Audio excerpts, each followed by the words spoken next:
हो, हे अगदी खरं आहे की जगातील सर्वात जुनी संस्कृती भारतीय सभ्यता आपली आहे. याच भूमीवर एक लेख असा लिहिला गेला जो स्वतः भगवान श्रीकृष्णांनी सांगितलेला आहे. होय, श्रीमद भगवद्गीता या पवित्र ग्रंथाचे एकदा मन लावून वाचन करावे आणि नंतर स्वतः अनुभव घ्यावा. खरंच गर्व आहे मला या पावन भूमीवर जिथे हे सगळं अनुभव घ्यायला मिळत आहे. आज भलेही कलियुग आहे, हो, धर्माचा एक स्तंभ बाकी राहिला आहे, पण या सर्व थोर पुरुषांमुळे एक मोठी प्रेरणा मिळते. जसे की जर जीवनात अति संघर्ष दाटला असेल तर सूर्यपुत्र कर्ण या महारथीचा जीवन प्रवास एकदा का आठवला तर पुन्हा एक नवीन जोश अंगात येतो आणि आपण कुठल्याही अडचणीला तोंड देण्यासाठी सज्ज होतो. अशा मातीत आपण जन्म घेतला आहे. कधी कधी एक जीव खचून जातो, कारण जसजसं आधुनिक पर्व वाढत आहे तसं अंधश्रद्धाही आपलं वर्चस्व वाढवत आहे. हो, हे मान्य आहे की पंचमहाभूताचा वास आहे आणि पण यावर ताबा फक्त भगवान शंकराचा आहे. दुसरं कोणीही यावर ताबा मिळवू शकत नाही. जर कोणी प्रयत्न केला तर तो हे शक्य होऊ देत नाही.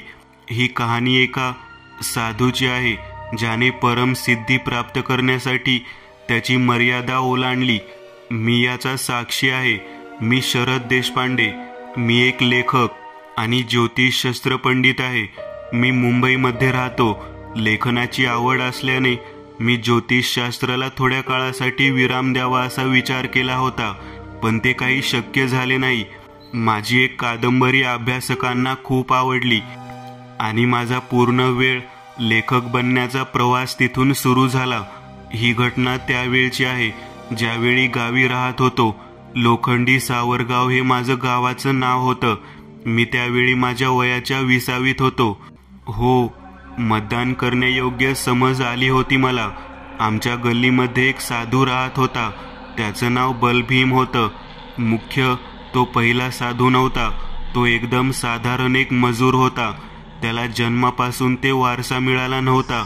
तो मुंबईमध्ये एका मिलमध्ये कामाला होता आणि राहायला तो धारावीमध्ये होता. तो दिवसभर मिलमध्ये काम करत असे आणि तिथून आला की वरचा खर्च भागावा म्हणून तो इतर बिगारी कामे करत असे.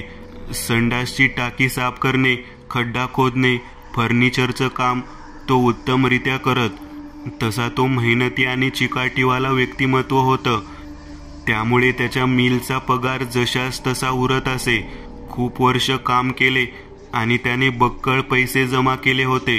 तेच पैसे तो गावी घेऊन आला आणि एक चांगली मोठी इमारत बांधली त्याच पैशाची, आणि त्यातून काही उरलेले पैसे त्याने बँकेत FD केले.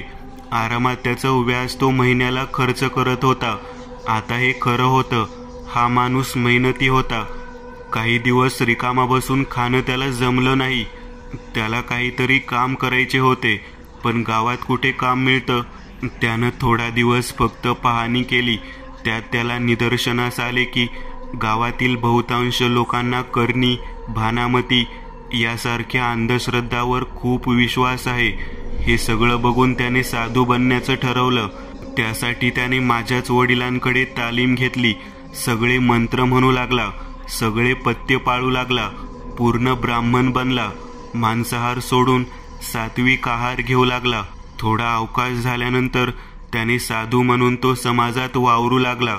सगळे त्याला महाराज म्हणून संबोधू लागले, पण त्याला साधू म्हणून त्याला कोणीही स्वीकारले नाही. त्याला गोष्ट काही पचली नाही. आपल्याला पहिलं प्रसिद्ध व्हावे लागेल तरच आपला दबदबा या गावात राहील, नाहीतर एवढे काही त्यागून असा वेश धारण केला आहे त्याचा काहीच उपयोग होणार नाही. त्यामुळे त्याने पैशाच्या जोरावर एक नाटक रचलं. त्यात सगळी त्याचीच माणसं होती. त्यात एक महिला आणि एक पुरुष असे त्याने काही नाटक करणाऱ्यांना सांगितले की महिलेने माझ्याकडे येऊन समस्या मांडायची की तिला संतान होतं. लग्नाला खूप वर्ष झाली तरी संतान प्राप्ती झाली नाही. मग मी काहीतरी एखादं फळ तुला देणार आणि असा आशीर्वाद देणार की येणाऱ्या 10 दिवसात तुला गर्भधारणेचा आभास होईल. हे सगळं ठरल्याप्रमाणे अगदी उत्तमरित्या पार पडलं. ते नाटक एवढ्या चांगल्या प्रकारे झालं की बलभीम अचानक खूप प्रसिद्ध झाला. लोक लांब लांबून त्याच्याकडे येत होते. त्याची प्रसिद्धी एवढी झाली की लोक त्याला कुठल्याही गोष्टी कमी पडू देत नव्हते. हळूहळू त्याचं प्रशिक्षण घेण्यासाठी मुलं येऊ लागली आणि बघता बघता त्याने गावात भला मोठा मठ तयार केला होता. त्यात महिला अनुयायी पण होत्या त्याची सेवा करण्यासाठी. त्याला या गोष्टीचा गर्व एवढा झाला की स्वतःच्या गुरुला त्याने कट कारस्थान करून गावाच्या बाहेर काढून टाकले. त्याला असे वाटू लागले की तो सर्वोत्तम आहे, त्याच्या पुढे कोणीही जाऊ शकत नाही. तो स्वतःला ईश्वर समजू लागला. तो जे म्हणेल तीच पूर्व दिशा असे प्रत्यक्षात होत होते. त्याच्या मठात बाहेरच्या राज्यातील साधू लोक राहायला येत होते. असेच एक दिवस असेच काही साधू त्याच्या मठात एक दिवस मुक्काम करण्यासाठी आले. जेवण करत असताना त्यांनी बलभीमला काळ्या जादूबद्दल सांगितले. पण बलभीम एवढा हुशार होता, तो त्यांना म्हणाला, हे बघा, मी हा वेश एक व्यवसाय करण्याच्या हेतूने धारण केला आहे. मला या कुठल्याही प्रकारच्या सिद्धी आत्मसात करायची नाही आहे.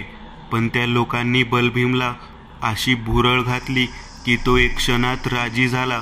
ते असे म्हणाले की तुम्ही आधीच एवढे प्रसिद्ध आहात, जर काही दिवसांनी तुम्हाला राजकीय क्षेत्रात येण्यासाठी प्रस्ताव आला तर तुम्ही सर्वोत्कृष्ट होताल. आज हे गाव तुमच्या म्हणण्याप्रमाणे चालत आहे. उद्या स्वतः मुख्यमंत्री तुमच्या मर्जीनुसार वागेल आणि काही दिवस झाल्यानंतर प्रधानमंत्री सुद्धा तुम्ही बोलाल तसं वागेल. आम्ही तुमच्याबद्दल ऐकून आहोत. तुम्ही एवढीच विद्या शिकून आत्मसात करायला फक्त 3 महिने घेतले. बाकी लोकांना वर्षही पुरत नाही. तुम्ही हे करू शकता महाराज, तुमच्यात ती क्षमता आहे. त्यांनी बलभीमला असे विनवले. तो बघता क्षणी तयार झाला. त्याला स्वतःवर एवढा गर्व झाला होता. त्याला वाटत होते की हे मी चुटकीसरशी करेल. पण त्याला कुठे माहीत होतं त्याच्यासोबत काय होणार आहे. तो त्या 2 साधूंना म्हणाला, मला सांगा ती क्रिया आणि पूर्ण सांगा, कुठकीच गोष्ट अपूर्ण ठेवू नका. आणि पुढच्याच क्षणी त्या दोघांनी त्याला ती विद्या शिकण्यासाठी संपूर्ण क्रिया सांगितली. सगळं ऐकून बलभीम म्हणाला, हे सगळं मला पूर्ण करावे लागेल. त्यांनी उत्तर दिले, हो करावे लागेल, एकही चूक नको हवी आहे. बलभीम म्हणाला, ठीक आहे. नंतर ते दोघेही त्यांच्या राज्यात परत गेले. बलभीमने त्यांनी जसे सांगितलं होतं तसे करायला सुरुवात केली. त्याने सर्वप्रथम पूर्ण मठातील लोकांना घरी पाठवले. म्हणाला, मी काही दिवस हिमालयामध्ये जाणार आहे, त्यामुळे मठ काही दिवस बंद राहील. त्याचा आदेश कोणीही नकारू शकत नव्हते. म्हणून बघता क्षणी मठ खाली झाला. आता पुढील पायरी होती स्मशानात जायचं, आणि तेही अमावास्या आल्यावर, तेही राक्षस प्रहरमध्ये.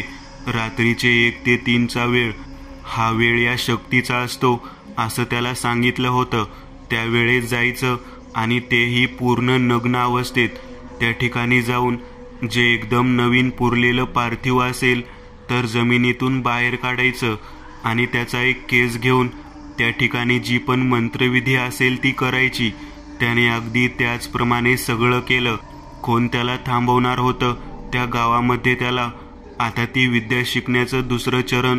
एक कोंबडा, तोही गावरान, त्याचं रक्त पूर्ण अंगाला लावून कमरेपर्यंतच्या पाण्यात उभे राहायचं आणि मंत्रोच्चार चालू ठेवायचा तोपर्यंत, जोपर्यंत अंगाला लागलेलं पूर्ण रक्त सुकून घट्ट होत नाही तोपर्यंत.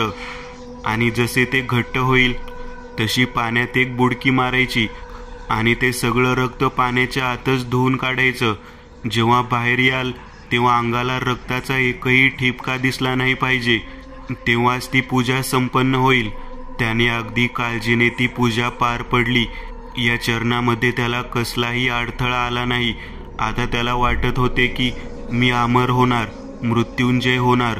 आता मला शक्ती येण्यासाठी एकच क्रिया, एकच पूजा बाकी आहे आणि ती एकदम सोपी आहे. ती मी पूर्ण करणार. आणि मोठमोठ्याने हसू लागला. पण त्याला काय माहीत होते त्याच्यासोबत काय होणार आहे. ईश्वर काय, तो तर मनुष्यही राहणार नव्हता. त्याने 3री पूजा करण्यासाठी पूर्ण बंदोबस्त केला. त्याला एक घुबड घेऊन त्याला जिवंत जाळायचं होतं आणि त्यानंतर त्या जळलेल्या घुबडाची राख पूर्ण अंगाला लावून राक्षस प्रहरात एका पिंपळाच्या झाडाखाली हरणाची कातडी टाकून मंत्र म्हणावे, तेही पूर्ण रात्र त्याने सगळी तयारी केली. त्या घुबडाची राख स्वतःला लावून घेतली आणि त्या झाडाकडे निघू लागला. अट अशी होती की ते पिंपळाचं झाड हे जुनं असलं पाहिजे, नवीन नाही. आणि त्यामुळे जुनं पिंपळाचं झाड गावाच्या बाहेर होतं, म्हणून त्याला गावापासून जरा लांब जायचं होतं. त्यामुळे बलभीमला जरा चालत जायचं होतं. तो निघाला आणि वाटेत त्याला एक भिकारी मिळाला. तो त्याला म्हटला, अरे वेड्या, पंचमहाभूतावर फक्त त्या शिवशंभूचा ताबा आहे, दुसरं कोणीही नाही. न देवता, न गंधर्व, न यक्ष, न असुर, फक्त आणि फक्त आदिदेव शंकर. आणि तू तर मनुष्य आहेस. जाऊ नकोस, वेडेपणा करू नकोस, नाहीतर तो येईल. बलभीम म्हणाला, कोण? तो भिकारी म्हणाला, ब्रह्मराक्षस. तू नंतर काहीच करू शकणार नाहीस. ऐक माझं, नको जाऊ. पिंपळाच्या झाडावर त्याचा वास असतो, नको जाऊस, ऐक. पण बलभीम काय ऐकतो? तो स्वतःला देवता समजत होता. तो त्याला म्हणाला, नको इतकी काळजी करूस माझी, मीही साधारण नाही आहे. आता तर मी ती विद्या आत्मसात करणार म्हणजे करणार. असे बोलून तो निघून गेला आणि त्या झाडाजवळ येऊन थांबला. त्याने थोडा वेळ विचार केला आणि शेवट निर्णय घेऊन तो ती विधी करायला गेला. त्याला मंत्रोच्चार थांबवायचा नव्हता. काही झाले तरीही अर्धा तास गेला तरीही तो तसाच बसला. 1 तास गेला आणि तो तसाच बसला. पण तेवढ्यातच त्या झाडाच्या सगळ्या मुळ्या बाहेर आल्या आणि हवेत तरंगू लागल्या. पुढच्याच क्षणी त्या फांद्यांनी बलभीमला पकडले आणि दूर फेकले. तो स्वतःला सावरून घेतो आणि उभा राहतोय. तितक्यात त्याच्या समोर एक भयंकर आणि विचित्र आकृती उभा राहिली. त्या आकृतीची उंची एवढी होती, बलभीमला त्या आकृतीचे मुख कुठे आहे हे सुद्धा दिसत नव्हते. आता मात्र तो भलता घाबरून गेला होता. हा कोण आहे? तितक्यात त्याला त्या व्यक्तीने बोललेलं सर्व आठवलं आणि त्याच्या मुखातून शेवटचे शब्द निघाले, ब्रह्मराक्षस. त्याच क्षणी त्याचे प्राण गेले. मुख्य तर त्याला जो भिकारी भेटला होता तो एक प्रसिद्ध साधू होता. तोही अशी चूक करून बसला आणि त्याच्यासोबत असे झाले. तो आयुष्यभरासाठी पागल झाला. पण बलभीमचा अहंकार एवढा वाढला की प्रसिद्ध आणि वर्चस्वासाठी तो खूप खालच्या थराला गेला होता, म्हणून त्याचे प्राण लगेच गेले. मला ही गोष्ट गावात होतो तेव्हाच माहीत होती. स्वतः माझ्या बाबांनी मला सांगितली होती. दुसरा अनुभव, फेरा देवाचा. सत्य की अंधश्रद्धा? देव आहे की नाही हे एक कथित रहस्यच. खूप मतमोजणी झाली तरी या समस्येचं निवारण झालं नाही. म्हणायला गेलं तर ही समस्या नसून लोकांच्या श्रद्धेचा भाग आहे. कोणी बोलत आहे, कोणी बोलत नाही. स्वार्थी दुनियेत जर आपलं काम झालं हा मनुष्य, देवा तुलाच रे काळजी, असा धीराचा श्वास घेतो. तसेच काही वाईट वेळ, जीवनात अडचणी आल्या की जवळचा प्रिय असलेला व्यक्ती दुरावला तरी हाच मनुष्य देवाच्या नावाने खापर फोडतो आणि नंतर निर्लज्ज होऊन देवाचीच उपासना करतो. हे एक कटू सत्य. तो हे बघत नाही की त्याचे प्रयत्न अपुरे पडत आहेत. तो योग्य आहे का? संधी मिळाली तरी मेहनत करत नाही. शेवट त्याच्या पदरात अपयश येतं आणि तो एक अंध उपासक बनतो. मी समीर गोडबोले. मी एक हाडाचा शास्त्रज्ञ. मुंबईमध्ये कार्यरत आहे. हो, मला चांगला पगार आहे. मी मोठ्या इमारतीत राहत असेल असं तुम्हाला वाटत असेल, पण एक छोट्याशा चाळीत राहतो. मला इमारतमध्ये राहायला आवडत नाही. असेच लोकांसोबत राहायला आवडतं. तो अपार्टमेंटमधला एकटेपणा सहन होत नाही मला. त्यामुळे मी हा निर्णय घेतला होता. तशीच ही कहाणी मला माझ्या चाळीतल्या एका इसमाने सांगितली होती. सुट्टीचा दिवस होता, त्यामुळे घरी मासे आणले होते. आता आम्हाला वाटून खायची सवय. घासातला घास कोणाला दिला तर खूप मोठं पुण्य लागतं, अशी माझ्या घरची शिकवण. त्याचप्रमाणे मी थोडंसं कालवण घेऊन शेजारच्याकडे गेलो आणि एक त्याच्यासाठी आणि त्याला एक वाटी कालवण दिलं. मी 2 वाट्या आणल्या होत्या, एक त्याच्यासाठी एक दुसरा शेजारी होता जो नवीनच चाळीत आला होता, पण बघतो त्याच्या रूमचं दार बंद होतं. मी शेजाऱ्याला विचारलं, का रे, हा कुठे गेला कुलूप लावून? तो तर गेला कामाला. असू दे रे, चांगली गोष्ट आहे कामाला गेला तर, पण त्याच्या घरचे कुठे आहेत? त्याला एक छोटी मुलगी आणि आई राहत होती ना? हो साहेब, तो त्याची आई आणि बहिणीला गावी सोडून आला. का रे? तो तर बोलत होता मुंबईमध्येच स्थायी होणार आहे. मग अचानक कसं काय गेला? सांगितलं असतं साहेब, पण तुम्हाला ते पटणार नाही. असं काय आहे? काल रात्री काय झालं, मी असंच जेवण झालं म्हणून फेरी मारत होतो, तर तो घरात एकटाच दिसला मला. म्हणून मी त्याला विचारलं की घरचे कुठे आहेत, आई आणि तुझी बहीण? आणि मीही तोच प्रश्न केला जो तुम्ही आता केला मला, की ते तर मुंबईमध्येच स्थायी होणार आहेत ना? यावर तो काहीच बोलला नाही. थोडा वेळ शांत बसून तो माझ्या बाजूला येऊन बसला आणि तो सांगू लागला, तसं नाही हो काका, मलाही वाटतं सगळ्यांनी इथेच येऊन राहावं माझ्या आणि बहिणीच्या भविष्यासाठी. यावर वादविवाद खूप आधीपासून सुरू झाला होता, जवळपास 5 महिने आधीपासून. तसं तर गावी सगळं ठीक होतं. मी पुण्यामध्ये एका सरकारी पतसंस्थेमध्ये कंत्राटी स्वरूपात काम करत होतो. सगळं काही ठीक होत चालत होतं. मी जवळजवळ 2 वर्ष त्या ठिकाणी काम केलं. मला त्या ठिकाणी चांगला पगार चालू होता. मला माझं घर खर्चही भागत होता आणि सेव्हिंगलाही पैसे वाचत होते. मीही अगदी मजेत दिवस काढत होतो. अचानक माझी नोकरी गेली आणि मला गावी परत यावं लागलं. बाबा तर रिक्षा चालवत होते. मला काही वाटेल म्हणून ते सुरुवातीला काही बोलले नाही. गावी तर काही काम करत नव्हतं. घराचा खर्च तरी कसा भागायचा? त्यामुळे माझे जे सेव्हिंगचे पैसे होते तेही खर्च झाले. काही दिवसांनी माझ्या वडिलांना घर चालवणे खूप अवघड जाऊ लागले. हळूहळू घरातली शांतता भंग झाली. बाबा दारू पिऊ लागले. रोज घरात भांडणं होऊ लागले आणि एक दिवस असा आला की माझे आणि बाबा खूप मोठा वादविवाद झाला.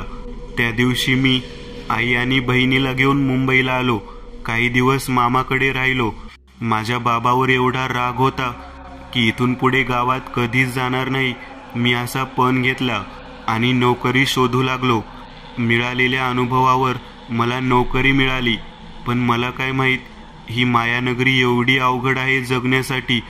रोजचा ट्रेनचा प्रवास, भयानक गर्दी, श्वास घेण्यास अवघड होत असे. काय करणार?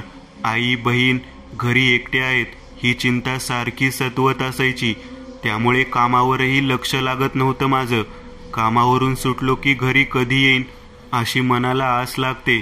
तसेच 2 महिने काढले आम्ही, पण नंतर आईही वेड्यासारखं करू लागली. तिकडे बाबाही वेड्यासारखं करू लागले. कसं करावं, काय करावं काहीच कळत नव्हतं. एक दिवस अचानक आई म्हणाली, मी नुकताच कामावरून घरी आलो होतो. तेवढ्यात आई रडायला लागली. मी विचारलं, काय झालं आई? ती म्हणाली, मला घाबरल्यासारखं होत आहे. मला गावी नेऊन सोड, नाहीतर आज काय माझं मी काही सांगू शकत नाही. मी खूप घाबरून गेलो.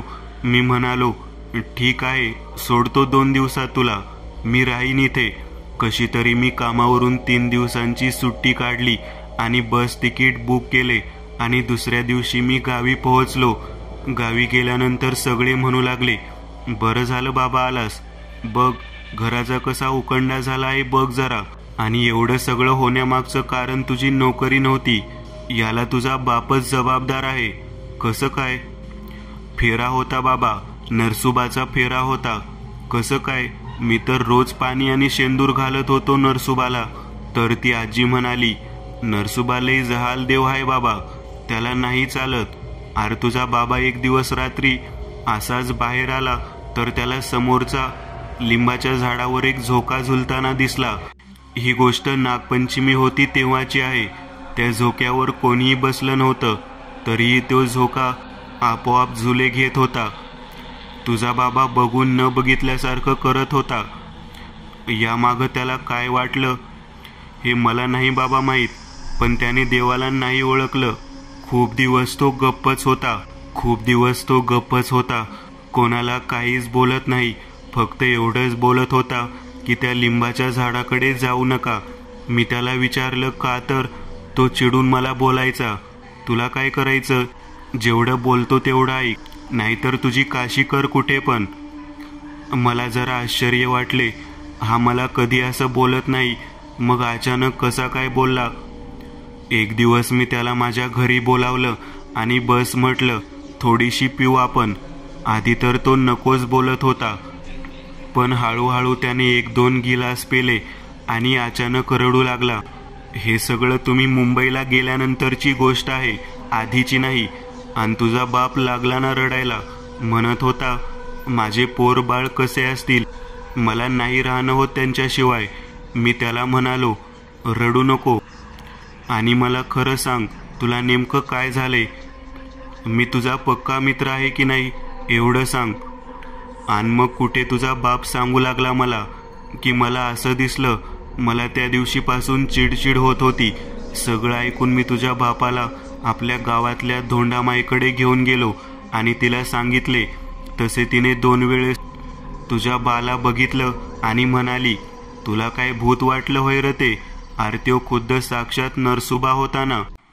तरी पण तू ओळखला नाहीस येड्या. पण काळजी करू नको, आता जसं सांगते तसं कर.